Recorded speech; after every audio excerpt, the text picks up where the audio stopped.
My son-in-law texted, "We're done with you forever. Never contact us again." My daughter just confirmed it. I smiled and calmly replied, "No problem." Then I quietly canceled every monthly payment, $2,400 for their house and cars. Weeks later, when the bank started calling and the bills piled up, they showed up at my door, begging me to turn it all back on. Before continuing, subscribe to the channel and write in the comments what time it is in your region right now. My name is Daniel Fisher. I'm 64 years old, retired financial consultant living in Scottsdale, Arizona. Spent 38 years helping people manage their money, plan for retirement, make smart investments. Never thought I'd need to use those skills against my own family. But here we are, 6 years. That's how long I've been bankrolling my daughter Rachel's life. Rachel and her husband Sean. My beautiful little girl who used to run to the door when I came home from work, squealing, "Daddy's home!" Now she barely looks me in the eye. Sean Miller, my son-in-law, 37 years old, works as a mid-level manager at some tech company in Phoenix. When Rachel first brought him home 7 years ago, I thought he was decent enough. Ambitious, polite, had that firm handshake men of my generation appreciate. He called me sir for the first 6 months. That should have been my first warning sign. Nobody's that polite unless they want something. The change started slowly. Like watching rust spread across chrome, you don't notice it happening until one day you realize the shine is gone. At first, Sean would thank me profusely when I helped with their down payment. "Mr. Fisher, I don't know how to thank you. We'll pay you back, I promise." $28,000 for their house on Canyon View Lane. Still waiting on that payback, by the way. Then came the car loans, both of them. Rachel's Honda Accord and Sean's Ford F-150. "Just until we get on our feet, Dad," Rachel said, squeezing my hand across the dinner table. Her eyes were so hopeful. How could I say no? Another $680 a month, automatic withdrawal from my account. The insurance policies, the Costco membership, the medical coverage I added them to through my retirement benefits. It all seemed like what a good father does. Take care of your kids, right? Even when they're adults. Even when your gut tells you they're taking advantage. I remember the exact moment I saw Sean's mask slip. We were at a barbecue at their place, maybe 2 years ago. One of Sean's coworkers made some joke about how Rachel had married up because their house was nicer than his apartment. Sean laughed and said, "Yeah, well, when you work hard and make smart choices, good things happen." Not a word about who actually made the down payment, not a single acknowledgement. Rachel was standing right there. She heard him. She said nothing. That's when I started keeping track, not out of spite. At least that's what I told myself. Professional habit. I'm a financial consultant. I track numbers. So I created a spreadsheet. Every payment, every dollar, every small favor that turned into another monthly obligation. The total grew like a tumor. $1,450 for their mortgage, $680 for both car loans, $270 for insurance premiums, $2,400 every single month, withdrawn automatically from my retirement account.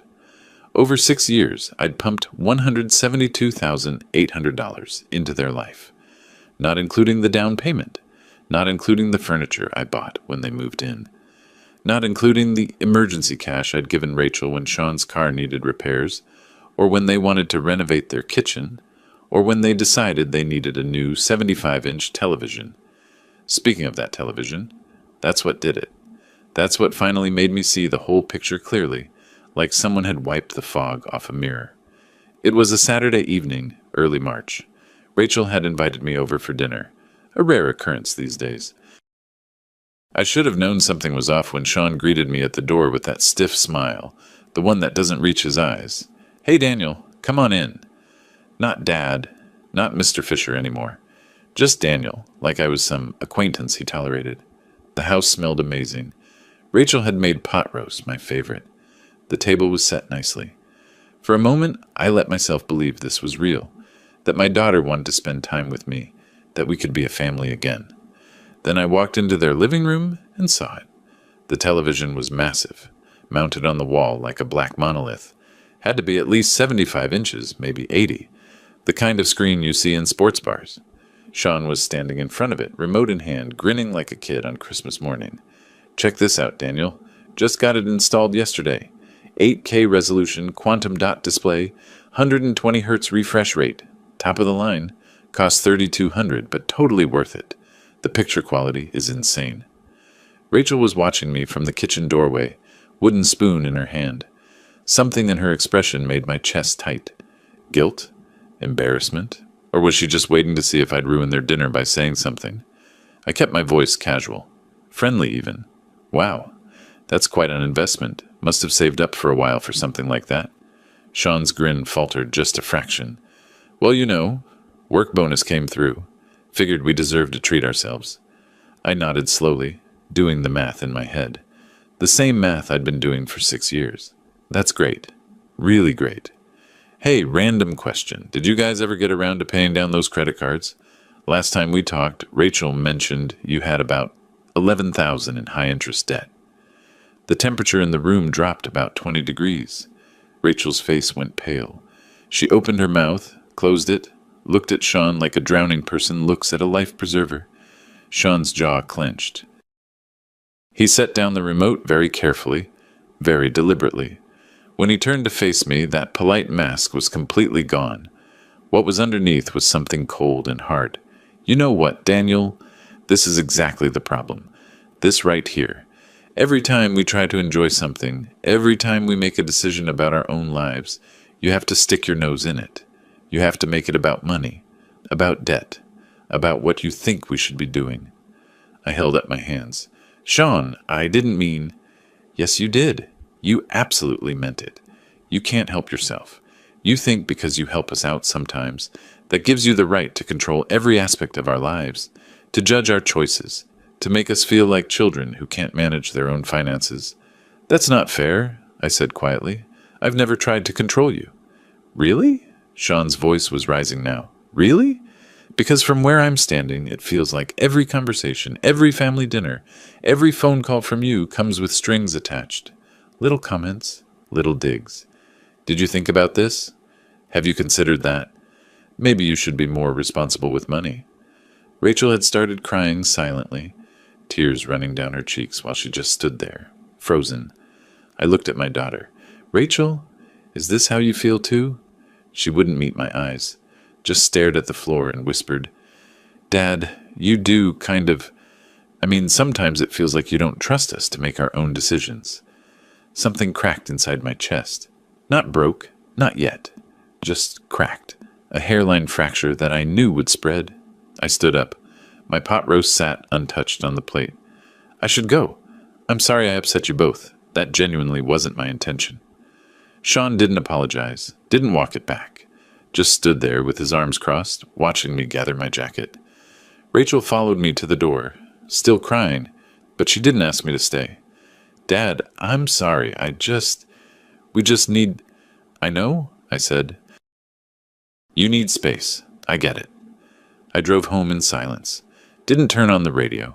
Just listened to the sound of my own breathing and watched the streetlights blur past.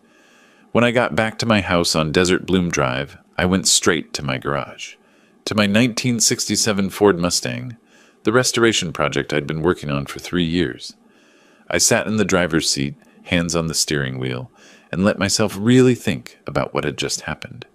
My phone buzzed, a text from Rachel. Dad, I'm sorry about tonight. Sean's really stressed about work. Let's talk soon, okay? I didn't respond. I just sat there in the growing darkness, surrounded by tools and car parts, and the smell of motor oil, and waited to see what would happen next. I didn't have to wait long. 2 days passed, 48 hours of silence from Rachel and Sean. I spent that time in my garage mostly, torque wrench in hand, rebuilding the Mustang's carburetor. There's something meditative about mechanical work. Every piece has a purpose. Every bolt has its place. Nothing is arbitrary. Unlike family relationships, apparently. My phone buzzed on the workbench. Tuesday afternoon, 3:47 p.m. I wiped my hands on a shop rag and picked it up. The message was from Sean. We're done with you forever. Stop trying to control our lives. Never contact us again. We mean it. I read it 3 times. stared at those capital letters like they were some foreign language I needed to decode. Then Rachel's message came through, softer but just as final. Dad, I think it's better this way. We need space to build our own life, without constant judgment. I hope you understand. Take care of yourself. I set the phone down, picked up the carburetor jet I'd been cleaning, put it back down, looked at my phone again. The words hadn't changed. My daughter had just cut me out of her life, over a comment about a television and credit card debt. For most fathers, this would be the moment of devastation. Tears, maybe. Anger. Desperate phone calls begging for reconciliation. But I'm not most fathers. I spent 38 years as a financial consultant. I've seen every variation of financial manipulation, dependency, and entitlement that exists. I've watched clients destroy their retirement trying to bail out ungrateful children. I've seen families implode over money. I just never thought I'd be living it. I sat down on my workbench stool and did something I should have done years ago. I pulled up my banking app and really looked at the numbers. Not just the spreadsheet I kept, the actual flow of money out of my retirement account. $2,400 every single month? Like clockwork. Automatic withdrawals that I'd set up 6 years ago and never questioned. Mortgage payment to Chase Bank for 892 Canyon View Lane, $1,450. Auto loan payment for Rachel's Honda, $340. Auto loan payment for Sean's F-150, $340. Insurance premiums, $270. Then there were the non-automatic expenses. The Costco membership I'd added them to, $120 annually. The family medical plan through my retirement benefits, roughly $400 per month that I hadn't even been counting. The random emergency transfers, $500 here, $800 there, $1,200 for the kitchen backsplash Rachel absolutely had to have. I pulled up my spreadsheet and started at adding. Really adding. Every email transfer, every check I'd written, every time Rachel called with a crisis and I'd open my wallet. The number that appeared made me blink. $172,800 over 6 years. Plus the $28,000 down payment I'd given them as a wedding gift. Rounded up to $200,000 even. $200,000 I'd invested in my daughter's life, her independence, her marriage to a man who just told me to never contact them again. I started laughing, couldn't help it. Not the bitter kind, more like the laugh you make when you finally understand the punchline of a joke that's been building for years. They wanted independence. They wanted to build their own life without my judgment and control. Perfect. I could give them that. My fingers hovered over my phone. Part of me, the father part, the part that still remembered 6-year-old Rachel with pigtails and scraped knees, wanted to call her, to apologize, to ask what I could do differently. But the other part of me, the part that had spent 4 decades watching people get manipulated and used, knew exactly what was happening here. Sean had convinced Rachel that my financial support came with invisible chains, that accepting help was the same as giving up autonomy. And rather than have an honest conversation about boundaries, they decided to blow up the whole relationship. Fine. I typed out my response to Sean's message. No problem. Good luck with everything. To Rachel, I wrote, I understand. I wish you both the best. Then I opened my banking app. Chase Bank Mortgage, automatic payment canceled. Honda Financial Auto Loan, automatic payment canceled. Ford Credit Auto Loan, automatic payment canceled. State Farm Insurance, automatic payment canceled. Each cancellation took about 30 seconds. Click, click, confirm. Years of financial support, erased with a few taps on a screen. I sat back and looked at what I'd done. Felt nothing. No guilt, no satisfaction. Just a strange calm, like I'd finally put down a weight I didn't realize I'd been carrying. They wanted independence. They were about to get a masterclass in it. I thought about calling my attorney, Gerald Torres, but decided against it. Not yet. This wasn't about legal maneuvering. This was simpler, much simpler. I was just a father respecting his daughter's wishes. They wanted me out of their lives.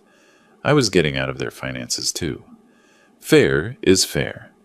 I went back to work on the Mustang, installed the rebuilt carburetor, torqued down the bolts, connected the fuel lines.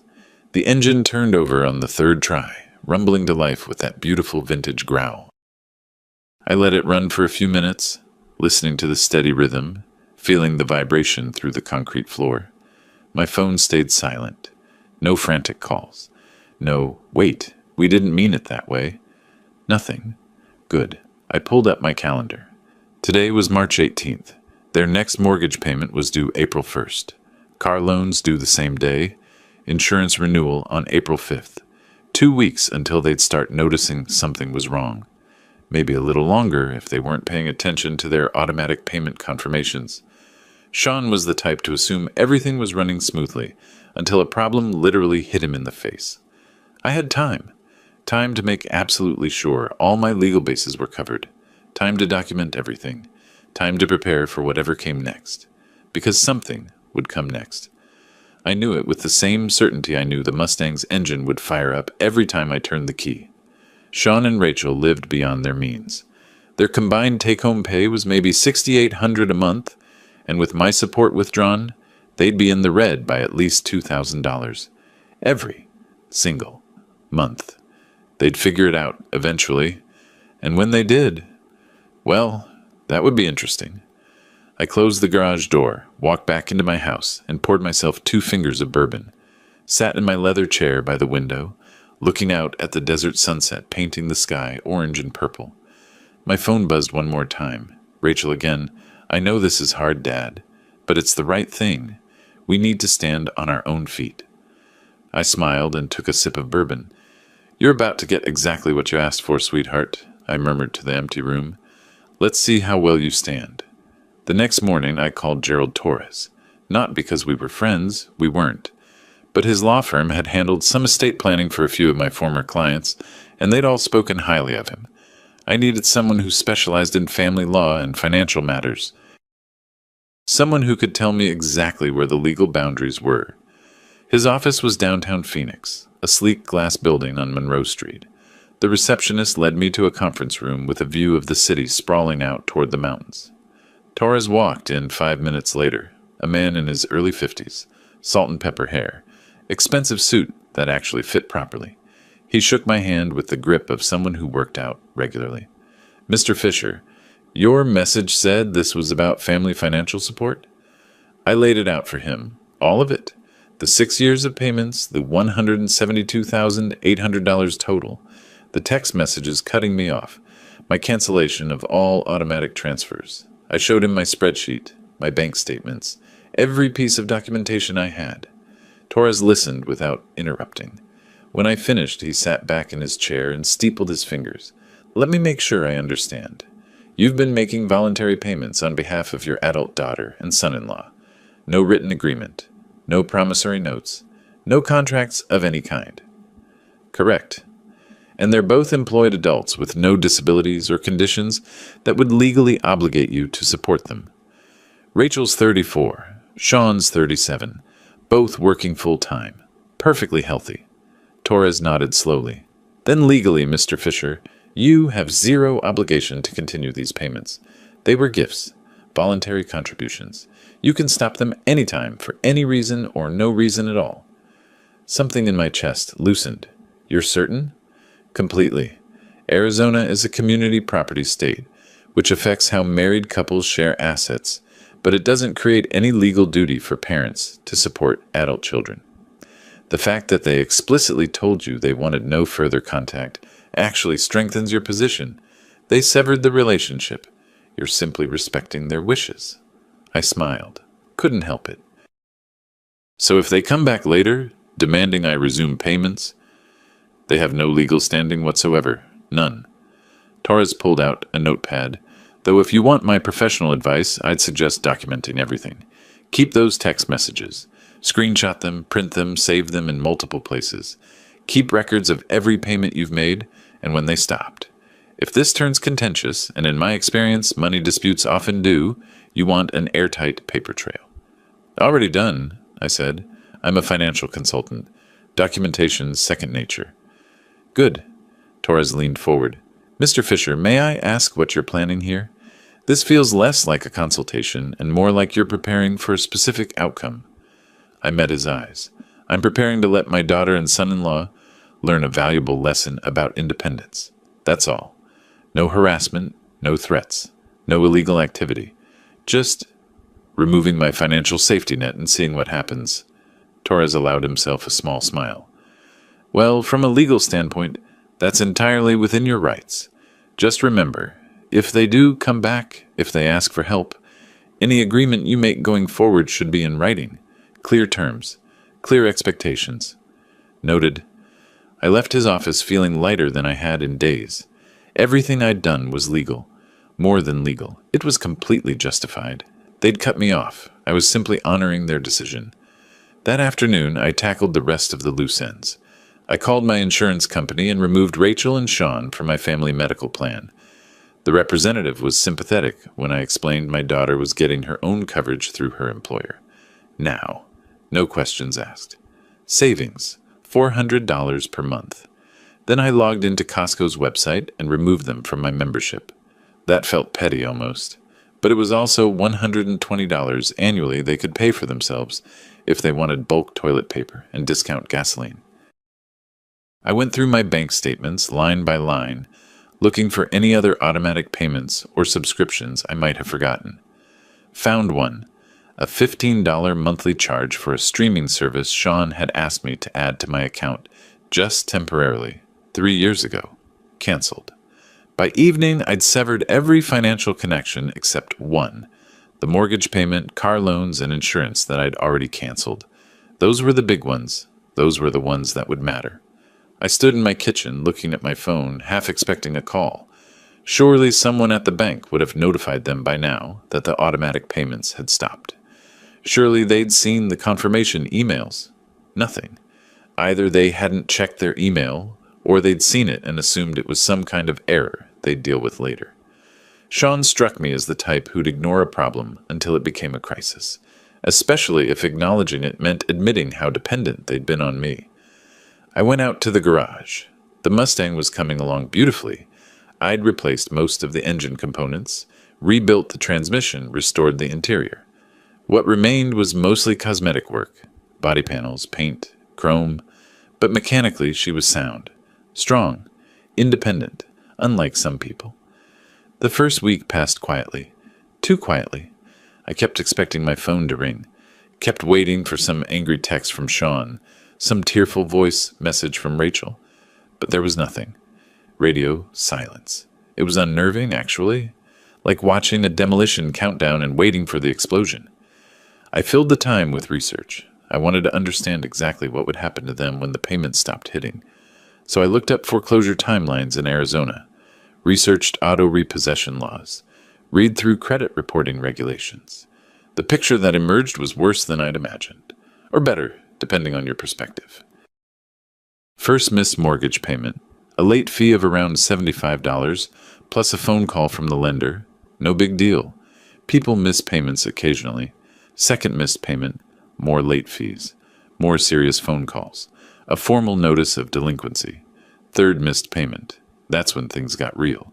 The lender would file a notice of trustee's sale. In Arizona, foreclosure could happen fast, as little as 90 days from the first missed payment to auction. The car loans would be similar but faster. Miss 2 payments, and they'd start threatening repossession. Miss 3 and a tow truck would show up in the middle of the night. I did the math. Today was the 23rd. Their mortgage payment was due on the 1st of next month, which was 9 days away. If they had enough in their checking account to cover it manually, they might squeak by for 1 month, but that would drain their cash reserves. And then the next month would come, and the month after that. Eventually, the math would catch up to them. It always did. I poured myself another bourbon and sat in my leather chair, watching the sun set over the desert. The sky was doing that thing it does in Arizona, turning shades of orange and pink and purple that looked too vivid to be real. My phone sat on the side table, silent. I picked it up and scrolled through old photos. Rachel as a baby. Rachel's first day of school.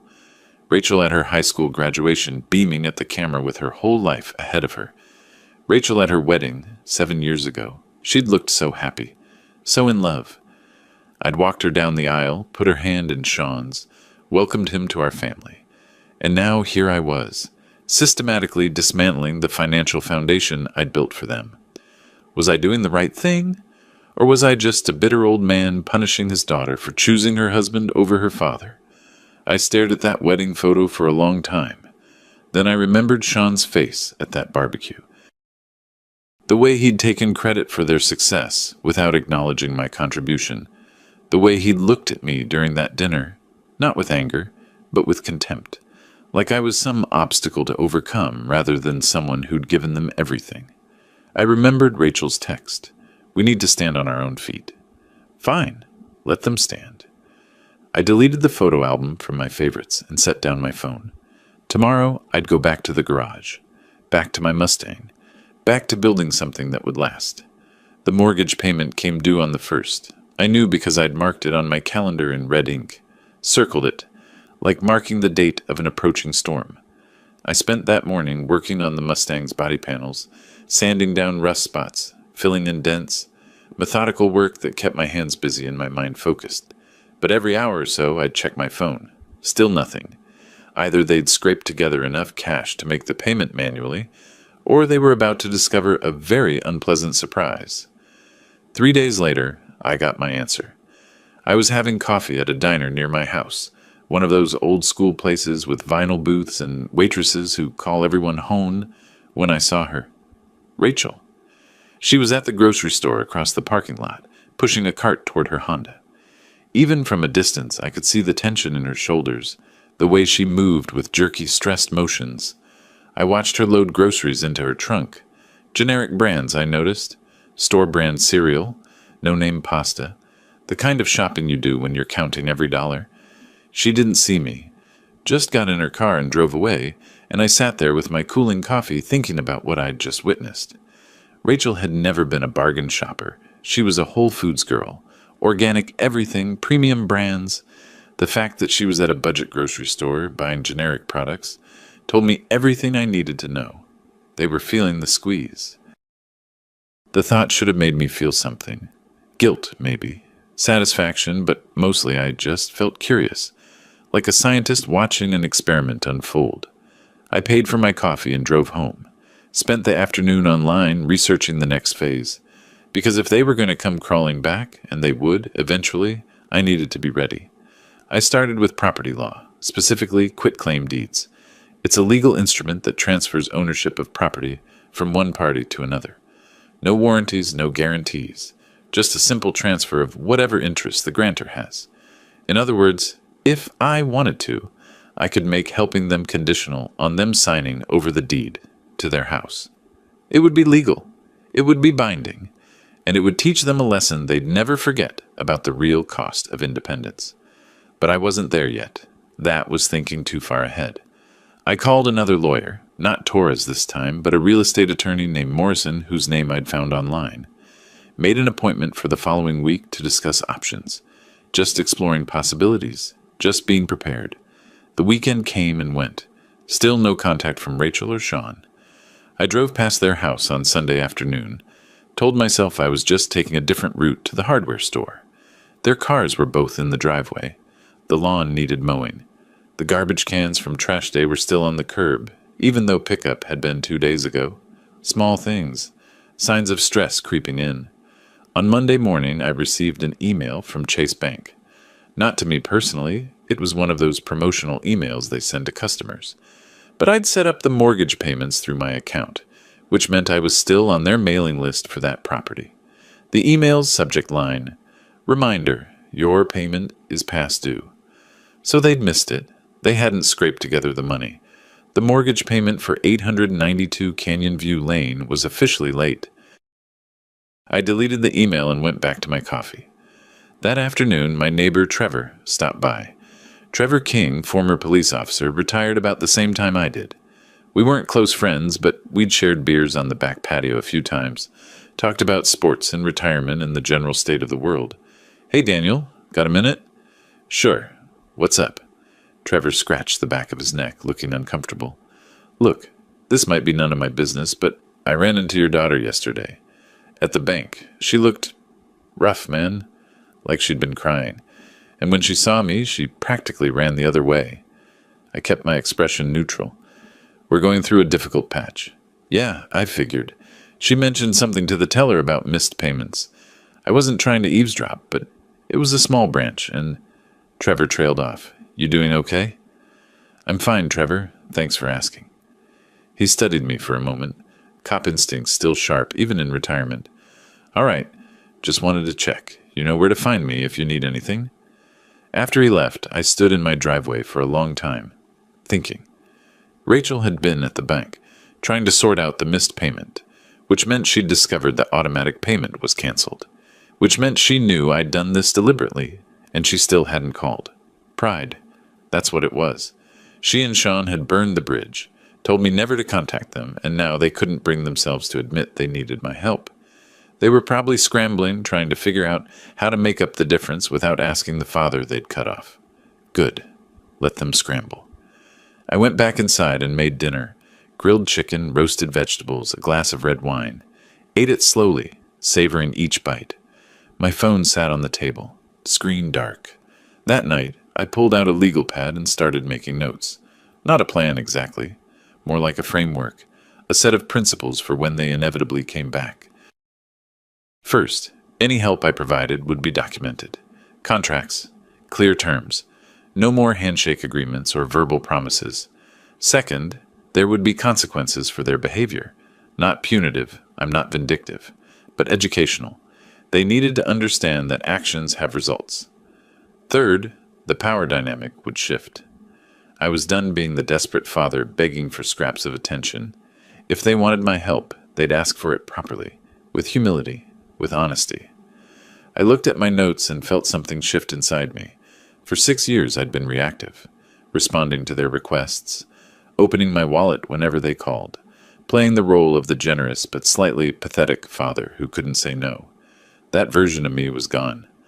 The man who remained was someone different, someone who understood that love doesn't mean being a doormat, that helping someone sometimes means letting them fall. I folded up the legal pad and put it in my desk drawer next to the folder containing all my financial documentation.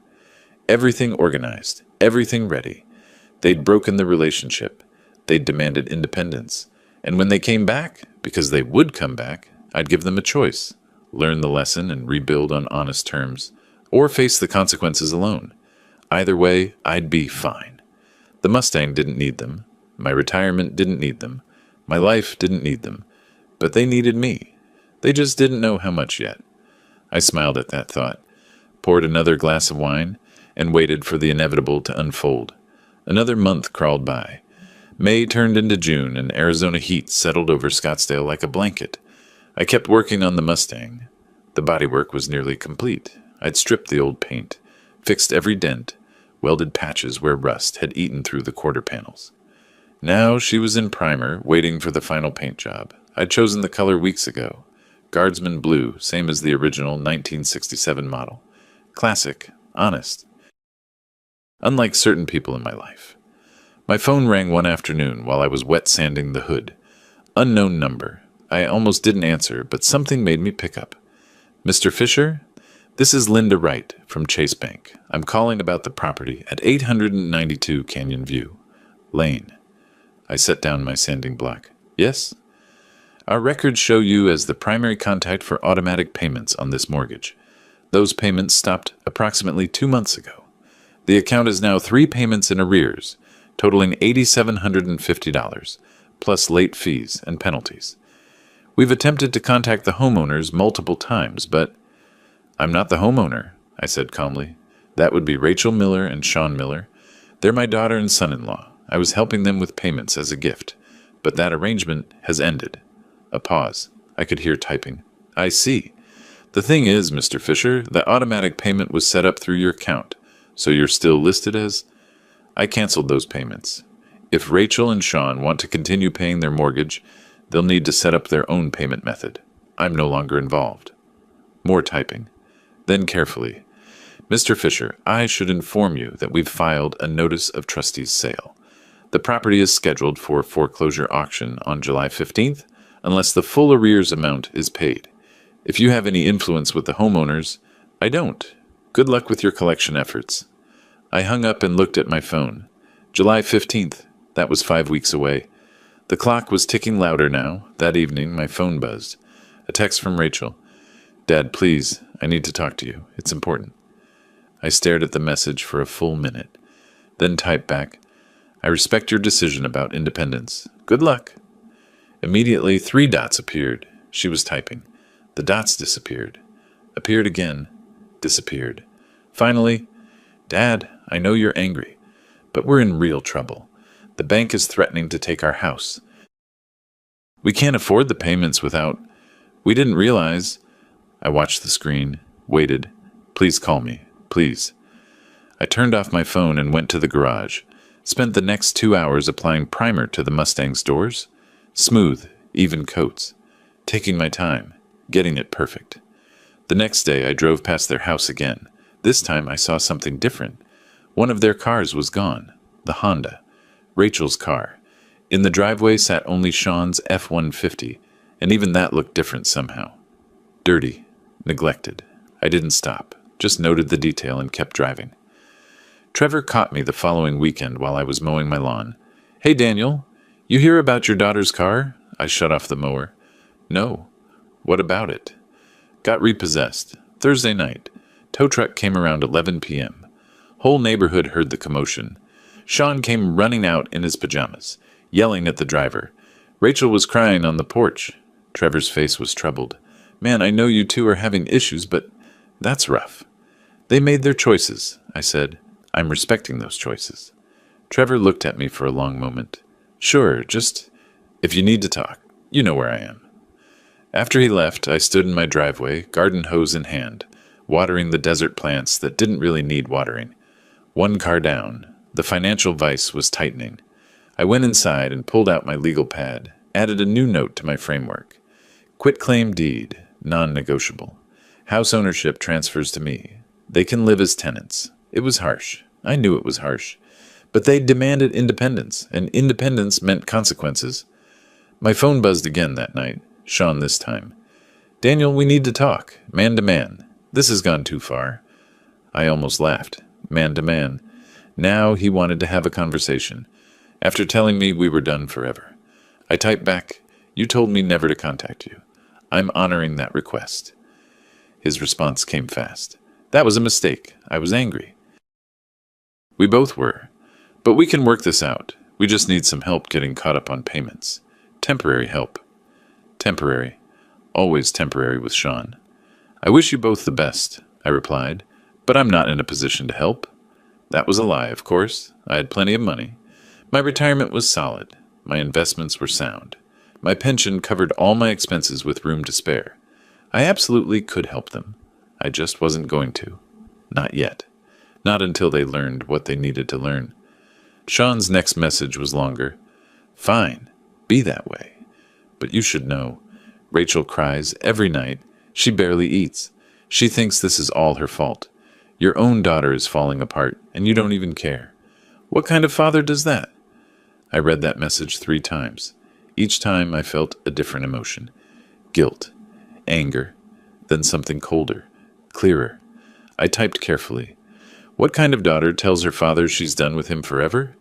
What kind of son-in-law sends a message in all caps saying never to contact them again? You both made this choice. I'm giving you exactly what you asked for. A life independent of me. Congratulations. I blocked Sean's number. Then after a moment's hesitation, I blocked Rachel's too. They needed to understand that words have consequences, that you can't burn bridges and then expect to walk back across them whenever it's convenient. The house was very quiet after that. 3 weeks later, on a Wednesday afternoon, I was in the garage finishing the Mustang's final paint coat when I heard a car pull up outside. Not in my driveway, on the street. Engine running, voices. I walked to the garage door and looked out. A tow truck was parked in front of my house, and behind it, being loaded onto the flatbed with mechanical efficiency, was Sean's F-150. Sean himself was standing on the sidewalk in his work clothes, wrinkled khakis and a button-down shirt that looked like he'd slept in it. His face was red, veins standing out on his neck as he shouted at the tow truck driver, "You can't do this! I have rights! I'm only 2 payments behind." The driver, a thick-shouldered man in coveralls, didn't even look at him. Just work the hydraulics, tilting the flatbed, securing the truck with practiced ease. 3 payments, the driver said calmly, and we sent 4 notices. You're lucky we didn't come sooner. I need that truck for work. How am I supposed to get to work? Not my problem, buddy. Take it up with Ford Credit. I watched Sean's face cycle through emotions, rage, desperation, and finally something that looked like defeat. His shoulders slumped. His hands fell to his sides. Then he turned and saw me standing in my garage. Our eyes met across the distance. 30 yards maybe, but it felt like miles. Sean's expression changed. The defeat morphed into something uglier. His face twisted and he started walking toward me, fast, aggressive. "This is your fault," he shouted. "You did this. You're destroying our lives because your pride got hurt." I didn't move, just stood there, shop rag in hand, and waited. Sean stopped at the edge of my driveway, smart enough not to actually step onto my property at least. He was shaking, I noticed, hands trembling, sweat on his forehead despite the early evening cool. "All you had to do was keep helping us," he said, voice cracking. "Just keep doing what you'd been doing. But no, you had to make a point. You had to punish us for wanting our own life." "I gave you your own life," I said quietly. "This is what it looks like. This isn't independence. This is sabotage. You canceled everything. The house payments, the car payments, the insurance, everything. You left us with nothing. I left you with exactly what you brought to the relationship. Your jobs, your salaries, your ability to stand on your own feet, like Rachel said you wanted to do." I paused. "How's that working out?" Sean's face went from red to almost purple. "You smug son of a—" "Careful," I said. "You're on my property line. And Trevor over there." I nodded toward my neighbor's house, where Trevor had conveniently appeared on his porch, "is a retired cop who'd be happy to report any threats you make." Sean glanced at Trevor, looked back at me. His jaw worked like he was chewing glass. "We're going to lose the house," he said finally, voice flat. "Dead. Auctions in 3 weeks. We've maxed out our credit cards trying to make payments. Borrowed from friends. Sold everything we could sell. We have nothing left, Daniel. Nothing. And you know what? You win. Okay? You win. Is that what you wanted to hear?" Behind him, the tow truck pulled away, carrying his F-150 into the sunset. Sean didn't even turn to watch it go. "I don't want to win," I said. "I want you to understand something very simple. When you tell someone you're done with them forever, you don't get to come back when it's convenient. You don't get to demand they save you from consequences you created. We didn't create this. You did. No, Sean, I created a safety net. You cut it, and now you're surprised you're falling." I folded my arms. "Where's Rachel?" Something in his face shifted, crumbled. "Home. Crying. Again. She wanted to come here to beg you, but I told her I'd handle it, that I could fix this." He laughed, bitter and broken. "Can't even do that, right?" For just a moment, just a flicker, I felt something like sympathy. He looked so lost, so completely out of his depth. This was a man who'd spent 6 years coasting on someone else's generosity and never once stopped to consider what would happen if it ended. Then I remembered his text message. "We're done with you forever." The sympathy evaporated. "Tell Rachel I hope she finds her independence," I said. "You both wanted it so badly. Now you have it." I turned and walked back into my garage. Behind me, I heard Sean make a sound, half sob, half shout, but he didn't follow. A minute later, I heard footsteps on the street, fading away. Trevor appeared in my garage doorway 5 minutes later. "That was cold, Daniel." "That was necessary," I replied, picking up my paintbrush. "They needed to learn." "Learn what? How to be homeless?" I looked at him. "Learn that actions have consequences. Learn that independence means more than just not having someone ask questions about your spending. Learn that you can't treat people like ATMs and then act surprised when they close the account." Trevor shook his head. "Your daughter's suffering because of this." "My daughter made a choice. She chose her husband's pride over her father's support. I'm respecting that choice." I dipped the brush in Guardsman blue paint. "She knows where I live, Trevor. If she wants help, she knows how to ask for it." "What if she's too proud to ask?" "Then she's more like me than I thought." I applied paint to the Mustang's quarter panel, smooth, even strokes, and eventually pride won't be enough to keep the lights on. Trevor left, shaking his head. I finished painting until the light faded, then cleaned my brushes and closed the garage door. Inside my house, I poured bourbon and sat in my leather chair, pulled out my phone and unblocked Rachel's number, just in case. The phone stayed silent for 2 hours. Then at 9:47 p.m. it rang. Rachel's name appeared on the screen. I let it ring twice, 3 times. On the 4th ring, I answered. "Hi, Rachel." Silence, then crying. Soft, broken sobs that made something in my chest hurt despite everything. "Dad," she whispered finally. "Please, we need help. I'm so sorry. We were so stupid. Please." I closed my eyes. "Are you ready to listen to my terms?" "Yes. Anything.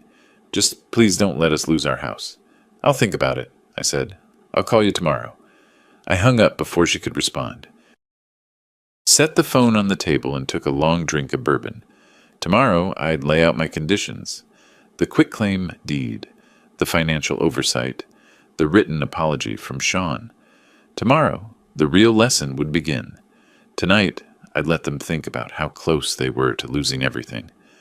The Mustang sat in the garage, gleaming in fresh blue paint, almost restored, almost complete, just like my plan. I called Rachel the next morning at exactly 10 a.m., let her wait the full 12 hours I'd promised. When she answered on the first ring, her voice was hoarse, like she'd been crying all night. "Dad, come to my house today," I said. "You and Sean, 2 o'clock. We'll talk." "Thank you. Thank you so much. We'll be there." I hung up. Didn't need to hear the gratitude. Not yet. They hadn't earned it. I spent the next few hours preparing. Not physically. The house was clean. The coffee was made. But mentally, running through what I was going to say. How I was going to say it. This conversation would set the tone for everything that came after. I also made a phone call to Gerald Torres. "Mr. Fisher, I was wondering when I'd hear from you again. I need you here this afternoon, 2:30, my house, and I need you to bring a quitclaim deed form for 892 Canyon View Lane in Scottsdale." A pause. "Your daughter's house." "My daughter's former house," I corrected. "If she agrees to my terms." "Understood. I'll be there." At 1:55, a car pulled into my driveway. Not their Honda, that was gone. Not Sean's truck, also gone. A beat-up Toyota Corolla that I didn't recognize. Borrowed from a friend, probably. Or maybe a rental they couldn't afford. I watched from the window as they got out. Rachel looked like she'd aged 5 years and 4 months. Dark circles under her eyes. Hair pulled back in a messy ponytail. Clothes that hung loose on her frame. She'd lost weight. Sean was worse. Unshaven, rumpled shirt. The kind of exhausted that comes from not sleeping, not eating right, stress grinding you down day after day. "Good." I opened the door before they could knock. "Come in." They followed me into the living room like prisoners walking to sentencing. Rachel's eyes were already wet. Sean wouldn't meet my gaze. I gestured to the couch. "Sit." They sat. I remained standing. Power dynamics matter in negotiations, and this was definitely a negotiation. "So," I said, "you need help." Rachel nodded, tears spilling over. "Dad, we're so sorry. We were wrong. Sean was wrong to send that message, and I was wrong to support it. We didn't understand." "You didn't understand that I was paying for your entire life?" I kept my voice level, clinical. "Because I find that hard to believe, Rachel. You're not stupid. You knew the money was coming from somewhere." Sean finally spoke, voice rough. "We thought we were contributing. We thought the payments were split or something. We didn't realize it was all you. Every single payment." I laughed, actually laughed.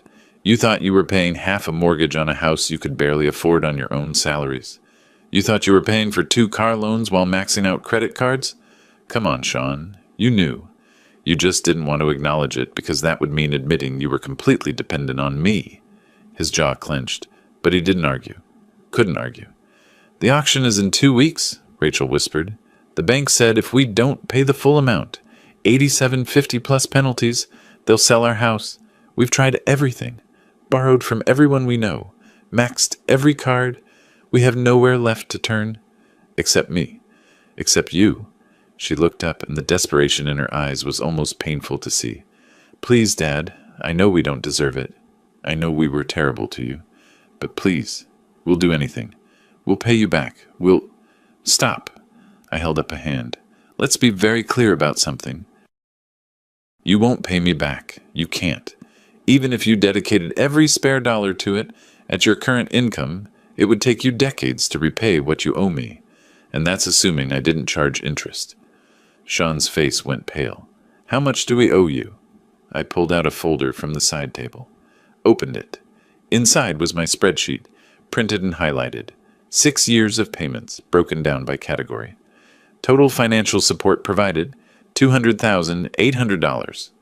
That's the down payment, monthly mortgage payments, car loans, insurance, medical coverage, Costco membership, streaming services, and various emergency cash transfers.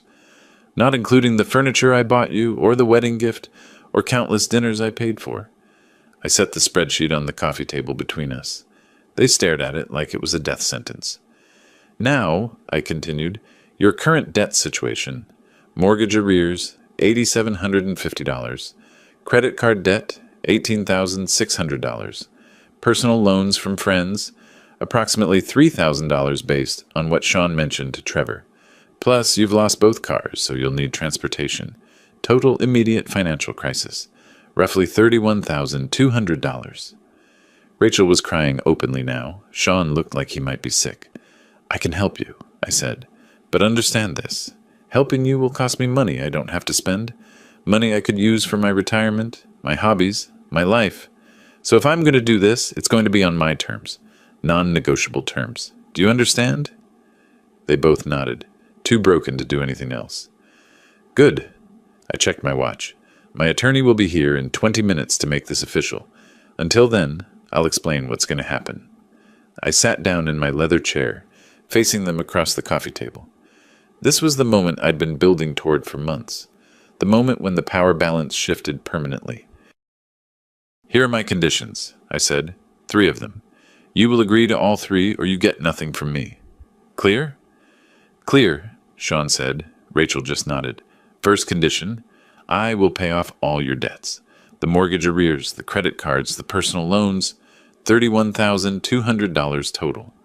I will also provide you with a used car, nothing fancy but reliable transportation. In exchange, you will sign a quitclaim deed, transferring full ownership of 892 Canyon View. Lane to me. The house becomes mine. You will live there as tenants, paying me $800 per month in rent. That's roughly half what your mortgage payment was, so it's generous. But the house is mine. If you ever want to leave, you leave. The property stays with me. Sean's hands were shaking. Rachel looked like she'd been slapped. Second condition, I continued. Every month you will provide me with a complete financial report. Every purchase, every bill, every dollar spent. I want receipts. I want bank statements. I want total transparency. You wanted to prove you could stand on your own feet? Fine. Show me. Prove you can manage money responsibly. This continues for a minimum of 2 years. If you refuse or fail to comply, the rent goes up to market rate, about $1,500 a month, and I reserve the right to evict you with 60 days' notice. That's... Sean started, then stopped. What could he say? That it was invasive? Controlling? Yeah, that was exactly the point. Third condition. I looked directly at Sean. You will write a formal letter of acknowledgement and apology. In this letter, you will detail every payment I made on your behalf over the past 6 years. You will acknowledge that without my financial support, you would not have been able to afford your house, your cars, or your lifestyle. You will apologize for the disrespect you showed me, specifically referencing the text message where you told me we were done forever. This letter will be witnessed and signed in the presence of my attorney, Gerald Torres, and my neighbor, Trevor King. I will keep this document. It's insurance against future misunderstandings. The room was absolutely silent. Sean's face had gone from pale to red. His fists were clenched. I could see him struggling, pride warring with desperation. He wanted to tell me to go to hell, wanted to walk out. But he couldn't, because without me, they'd be homeless in 2 weeks. Those are my terms, I said. Take them or leave them. Rachel grabbed Sean's arm. We'll take them, she said quickly. Right, Sean, we'll take them. Sean looked at her, looked at me, and something in him broke. His shoulders slumped. His head dropped. "Yeah," he said, voice barely audible. "We'll take them." I smiled, not warmly, but with satisfaction. Smart choice. The doorbell rang, right on schedule. I stood and walked to the door. Gerald Torres stood on my porch, briefcase in hand. "Mr. Fisher, ready to proceed?" "Come in, Gerald," I said. "Let's make this official." Gerald Torres set his briefcase on my dining room table and pulled out a stack of documents.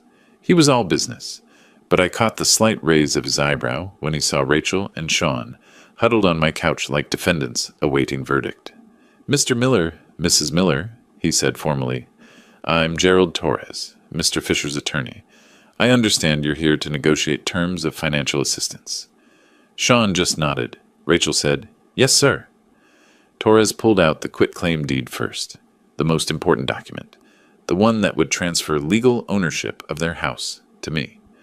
"This is a quitclaim deed for the property at 892 Canyon View Lane, Scottsdale, Arizona, currently in the names of Rachel Miller and Sean Miller. By signing this document, you transfer all ownership interest to Daniel Fisher. Do you understand what this means?" "We understand," Rachel whispered. "You understand that you will no longer own this property? That Mr. Fisher will be the legal owner and you will be tenants?" "Yes." Torres looked at Sean. "Mr. Miller, I need verbal confirmation from both of you." Sean's jaw worked. I could see the war happening behind his eyes. This was the moment, the point of no return. Once he signed that deed, he'd be admitting, legally, officially, that he couldn't provide for his own family, that he needed me, that all his talk about independence had been exactly that. Just talk. "Mr. Miller?" Torres prompted again. "I understand," Sean finally said. The words sounded like they were being dragged out of him with pliers. "Good." Torres slid the document across the table. "I'll need both signatures here, here, and here. I'll notarize them."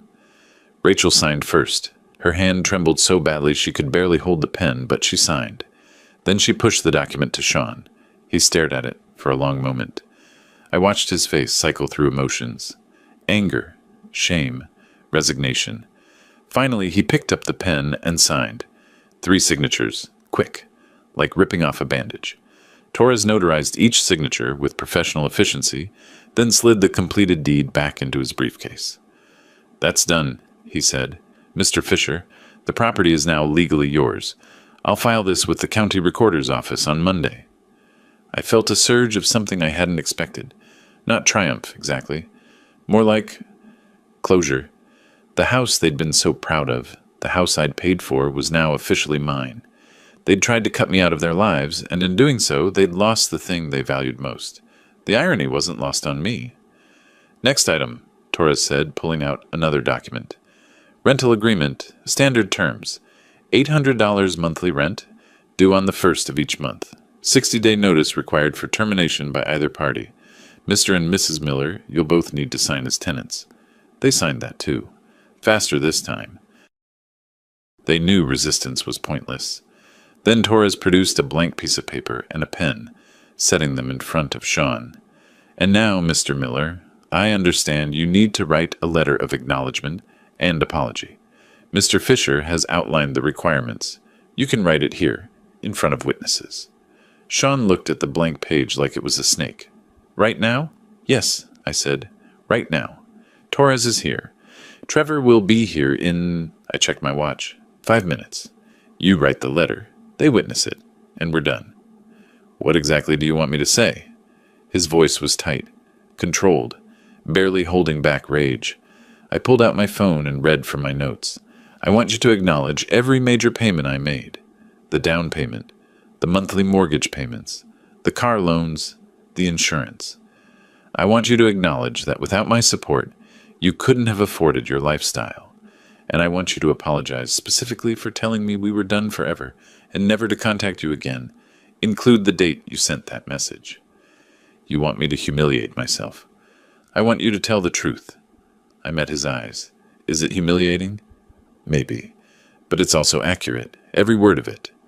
Sean grabbed the pen. For a second I thought he might throw it at me. Instead, he pulled the paper closer and started writing. Fast, angry strokes. The pen pressed so hard it nearly tore the paper. Rachel watched him, tears still streaming down her face.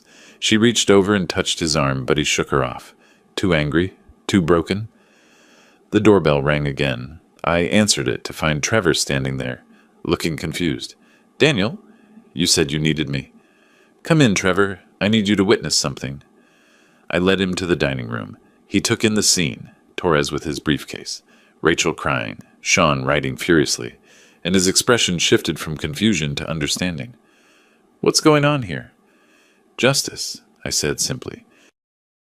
"Sean's writing a letter acknowledging the financial support I provided over the years. I need you and Gerald to witness his signature." Trevor looked uncomfortable. "Daniel, I'm not sure I should be involved in—" "Please, Trevor, as a favor. You're a neutral party. You saw what happened with the cars.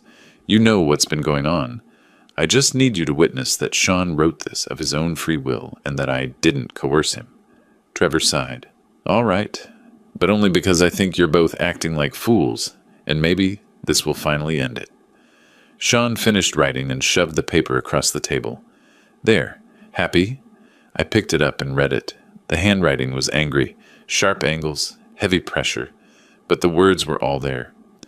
"To whom it may concern, I, Sean Miller, acknowledge that from 2019 to 2025, Daniel Fisher provided substantial financial support to myself and my wife, Rachel Miller. This support included a $28,000 down payment for our house at 892 Canyon View Lane, monthly mortgage payments of $1,450, monthly car loan payments totaling $680, monthly insurance premiums of $270, and various other expenses including medical coverage, memberships, and emergency cash. Without Mr. Fisher's financial support, we would not have been able to afford our house, our vehicles, or our lifestyle. I acknowledge that we were completely dependent on his generosity. On March 18th, 2025, I sent Mr. Fisher a text message stating, 'We're done with you forever. Stop trying to control our lives. Never contact us again.' This message was disrespectful, ungrateful, and wrong. I apologize for sending it and for the pain it caused. I recognize that the financial crisis my family now faces is a direct result of losing Mr. Fisher's support that we took for granted and failed to appreciate. Signed, Sean Miller. It was perfect. Bitter, angry, but perfect. Every word I'd wanted was there. Sign it, I said. Date it. Torres and Trevor will witness. Sean signed. Torres and Trevor signed beneath his signature as witnesses. Torres took a photo of the completed letter with his phone, then handed the original to me. For your records, Mr. Fisher. I folded the letter carefully and slid it into my folder, right next to my spreadsheet, right next to all the bank statements and payment records, complete documentation of their dependence, their ingratitude, their fall, and their submission. We're done here, I said. Gerald, thank you. Trevor, I appreciate you coming. Sean, Rachel, I'll transfer the money to pay off your debts by Monday. The bank will have the foreclosure stopped. You can pick up your rental car on Tuesday. I'll text you the address of the dealership. Keys will be waiting. Rachel stood up suddenly. Dad, thank you. Thank you so much. I know we don't deserve— You don't, I interrupted. But you're my daughter. And despite everything, I don't want to see you homeless. So I'm helping. On my terms. She nodded, wiping her eyes. Sean stood too. He looked at me with an expression I couldn't quite read. Hatred? Respect? Maybe both. I won't forget this, he said quietly. I'm counting on it, I replied. They left. Torres and Trevor followed shortly after, and I stood alone in my living room, holding the folder that contained their signed surrender. I'd done it, taken everything they'd valued, made them acknowledge their dependence, and restructured the relationship entirely on my terms. They wanted independence. I'd shown them what it actually cost, and now they'd spend years proving they could handle it, under my watchful eye, in my house, following my rules. The Mustang was almost finished, just needed the final polish, the chrome installed, the interior detailed, just like this situation. Almost complete, almost perfect. I poured myself a bourbon and raised the glass to the empty room. To lessons learned, I said, and I smiled. The next morning, I transferred the money. All of it. $31,200 from my retirement account into various creditor accounts. Chase Bank for the mortgage arrears. 3 different credit card companies. 2 personal loan recipients, whose names Sean had given me. Each transaction came with a note. Payment on behalf of Sean and Rachel Miller. Account satisfied in full. By Monday afternoon, the foreclosure was officially canceled. I received the confirmation email from Chase while I was installing the chrome trim on the Mustang's grille. The auction date was removed from the calendar. The notice of trustees' sale withdrawn. Their house, my house now, was safe. On Tuesday, I drove to a used car dealership in Mesa, paid $4,800 cash for a 2015 Toyota Camry with 87,000 miles. Nothing fancy. Gray, reliable, economical, perfect for people learning to live within their means. I left the keys with the sales manager and texted Rachel the address. "Your transportation is ready. Ask for Mike. Keys are in his office." Her response came immediately. "Thank you, Dad. We'll pick it up this afternoon." No effusive gratitude, no excessive apologies. Just acknowledgement. Good. They were learning. The quitclaim deed was filed with the Maricopa County Recorder's Office on Wednesday. I received the official stamped copy in the mail that Friday. The property at 892 Canyon View Lane, Scottsdale, Arizona, was now legally and irrevocably mine. I hung the deed on my garage wall, right next to my toolbox, a reminder of what happens when people mistake generosity for weakness. The first financial report arrived the following Monday. Rachel emailed it, a detailed Excel spreadsheet, with every expense categorized and documented. Rent, utilities, groceries, gas, personal items, every receipt scanned and attached. I reviewed it carefully. They'd spent $2,847 that month. Rent to me was $800. Utilities $340. Groceries $520. Gas $187. Everything else was minimal. No restaurant meals, no entertainment subscriptions. No impulse purchases. They were living like they should have been living all along. I sent back a one-word response. Approved. The second month's report was similar. Third month, even leaner. I could see them cutting expenses, learning to budget, making every dollar count. The kind of financial discipline they'd never needed before because I'd always been there to catch them when they fell. Not anymore. 2 months after our agreement, I drove to their house, my house, for the first time since the foreclosure scare. I'd texted ahead, "Need to inspect the property. Tomorrow, 2 p.m. Rachel's response was immediate.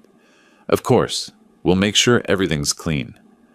I pulled into the driveway at exactly 2 o'clock. The lawn was mowed. The garbage cans were stored properly. The exterior looked maintained. Good start. Rachel answered the door. She'd gained back some weight, I noticed. Not much, but enough that she didn't look quite so gaunt. Her eyes were clearer, less desperate. "Hi, Dad. Come in." The inside was spotless. Furniture arranged neatly. Floors vacuumed. Kitchen clean. That absurd 75-inch television was gone.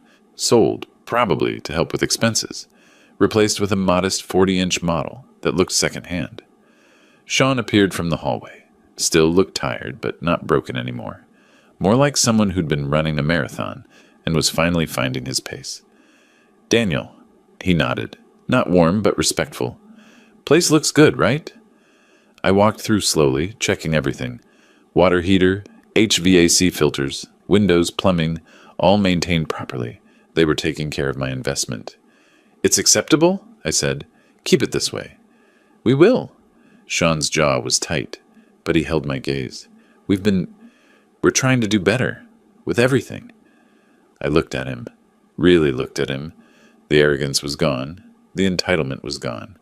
What remained was something harder, more grounded. "I can see that," I said.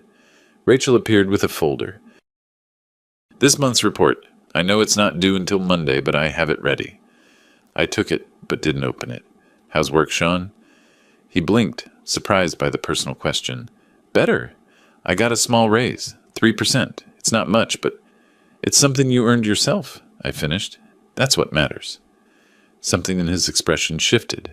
Not quite a smile, but close. Yeah, he said quietly.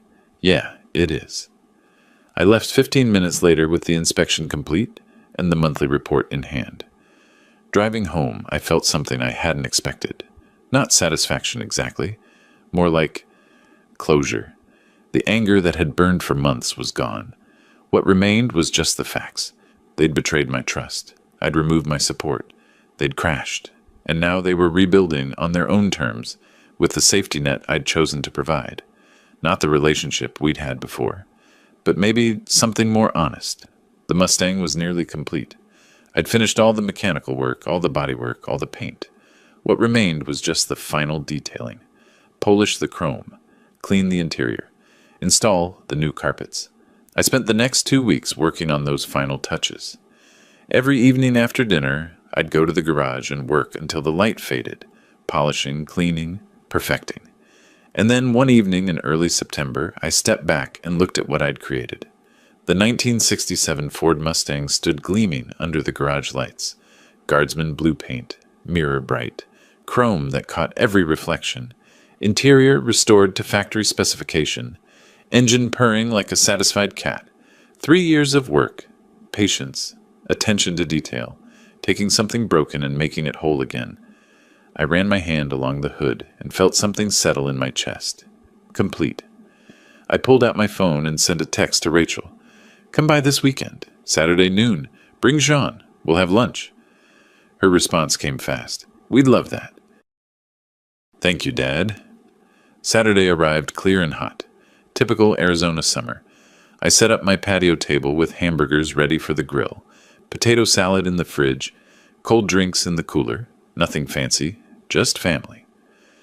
They arrived at exactly noon in the gray Camry, both dressed casually but neat. Rachel had brought a homemade dessert, apple pie. Sean carried a 6-pack of beer, though he set it down carefully when he saw my expression. Just thought, if you wanted, he trailed off.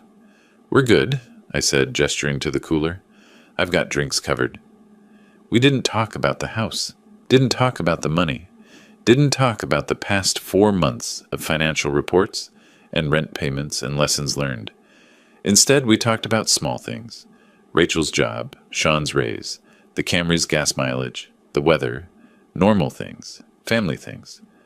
After lunch, Sean asked the question I'd been waiting for. So, the Mustang. I saw it in the garage. Is it finished? I stood up. Come see. I led them to the garage and hit the button to raise the door. Sunlight flooded in, catching the Guardsman blue paint and making it glow like liquid sapphire. Rachel gasped. Actually gasped. Dad, it's beautiful! Sean walked around it slowly, taking in every detail. The chrome bumpers, the restored interior, the engine visible through the open hood. Daniel, this is incredible. How long did this take you? 3 years. I opened the driver's door, bought it as a rust bucket, rebuilt it piece by piece. Engine, transmission, suspension, body, interior, everything. Can I? Sean gestured hesitantly at the engine. I nodded. He leaned in, examining the carburetor, the air filter, the valve covers. I watched his face change as he recognized the quality of the work. You did all this yourself? Every bolt, every weld, every coat of paint. I ran my hand along the fender, took patience, took discipline, took refusing to cut corners even when it would have been easier. The parallel wasn't subtle. Sean caught it immediately. His expression shifted. Understanding, maybe a little shame, but also something like respect. It's perfect, he said quietly. Not perfect, but honest. Everything you see is real. No shortcuts, no borrowed time. I closed the hood gently. That's what makes it valuable. Rachel was crying silently, and I realized she understood too. The Mustang wasn't just a car. It was a metaphor for everything that had happened between us. Something broken, neglected, taken for granted, and then rebuilt, slowly, painfully, into something stronger. Want to see it run? I asked. I climbed into the driver's seat, turned the key. The engine caught immediately. That beautiful rumble of a V8 that's been properly maintained and lovingly restored. I let it idle for a moment, then revved it gently. The sound echoed through the garage like thunder, Sean's face lit up. That is one sweet sound. I shut it off and climbed out. The three of us stood there in my garage, looking at the Mustang, and for the first time in months, the silence between us wasn't uncomfortable. "Listen," Sean said suddenly. "I know I can't take back what I said. That text message. The way I treated you. But I want you to know, I get it now. What you were trying to teach us. We weren't standing on our own feet. We were standing on yours and pretending it was ours." I looked at him, waited. "The rent we pay you now, the financial reports, the letter I wrote." He swallowed hard. "At first I hated it. Hated you for making me do it. But now I understand. You weren't trying to control us. You were trying to make us grow up." "Took you long enough," I said, but there was no heat in it. Rachel stepped forward. "Dad, I'm so sorry. For choosing Sean's pride over your feelings. For letting him convince me you were the problem when really we were just spoiled and ungrateful." "Yes, you were," I agreed. "But you're learning. The reports show it. The way you're maintaining the house shows it. The fact that you're here trying to rebuild this relationship on honest terms, that shows it too." I walked over to my workbench and pulled out the folder. The same folder that held the quitclaim deed, the financial records, and Sean's letter of apology. I opened it and looked at that letter one more time. Sean's angry handwriting, every word admitting his dependence, every line acknowledging what he'd taken for granted. I could have held this over him forever. Could have used it as a weapon any time he stepped out of line. Could have made sure he never forgot his humiliation. Instead, I folded it carefully and handed it to him. "Here, this is yours now." Sean stared at the letter like it might explode. "What?" "The lesson is over. You've learned it. Both of you have. I don't need to hold this anymore." I closed the folder. "But I'm keeping the deed to the house. That doesn't change. The house is mine. You're still tenants. That's the permanent consequence of your choices." Sean opened the letter, read his own words, then slowly tore it in half, then in quarters, then into small pieces that he let fall into my garage trash can. "Thank you," he said. Rachel hugged me then, tight, like she used to when she was little. I let her, one hand awkwardly patting her back. "We'll keep sending the reports," she said into my shoulder, "and paying rent on time, and taking care of the house. I promise. I know you will." I gently extracted myself from the hug. "Because if you don't, you know exactly what I'm capable of." Sean actually laughed at that, a real laugh. Yeah, we definitely know." They stayed another hour. We sat on my patio, drinking iced tea, watching the afternoon shadows lengthen across the desert landscape. The conversation was easier now, less forced. We weren't the family we'd been before. That family was gone, built on a foundation of unspoken obligations and unacknowledged dependence. But maybe we could be something better, something honest. When they finally left, Rachel hugged me again at the door. "Love you, Dad." "Love you too, sweetheart." Even Sean shook my hand. "See you next month for the inspection." "I'll be there."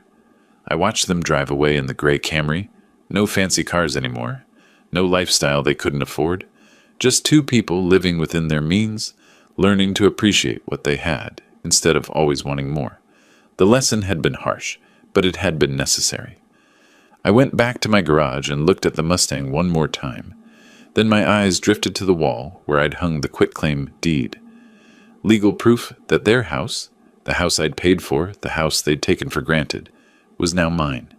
They'd tried to cut me out of their lives, tried to have independence without responsibility, tried to take everything I'd given and give nothing back, and in response, I'd taken the one thing they valued most and made it mine, not out of cruelty, not out of revenge, out of justice.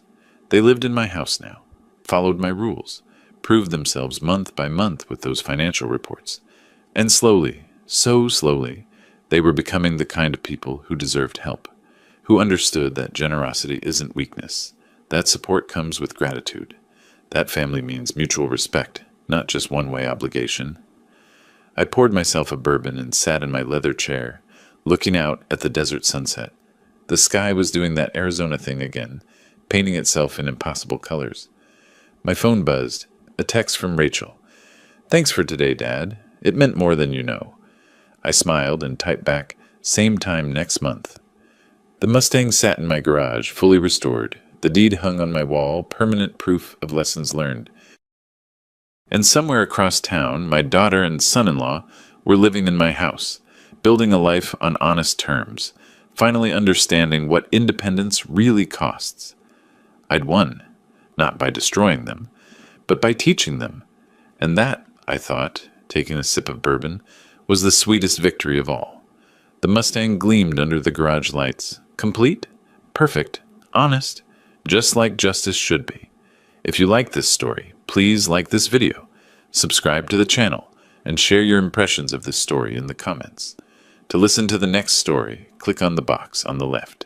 Thank you for watching.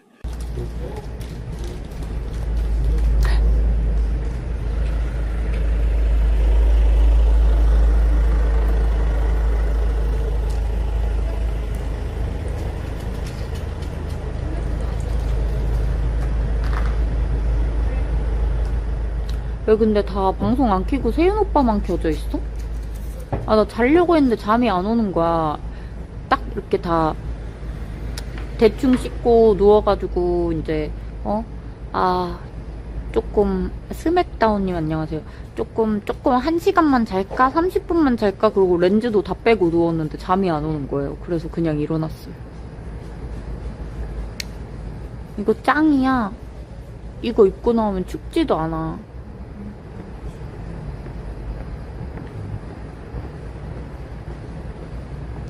나 이제 뭐 하지?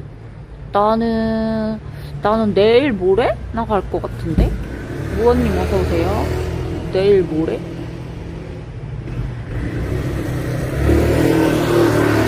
아, 그리고 엄마가 안 돼. 나 엄마가 아까 전화 왔는데 내가 몇 시까지 올 거니? 3시 그랬더니 뭐라고 하는 거야. 그래가지고 엄마 왜 화를 내? 하면서 진짜 갑자기 빡쳤잖아. 아니, 그러면은 엄마가 원하는 시간에 오라고 하면 되잖아.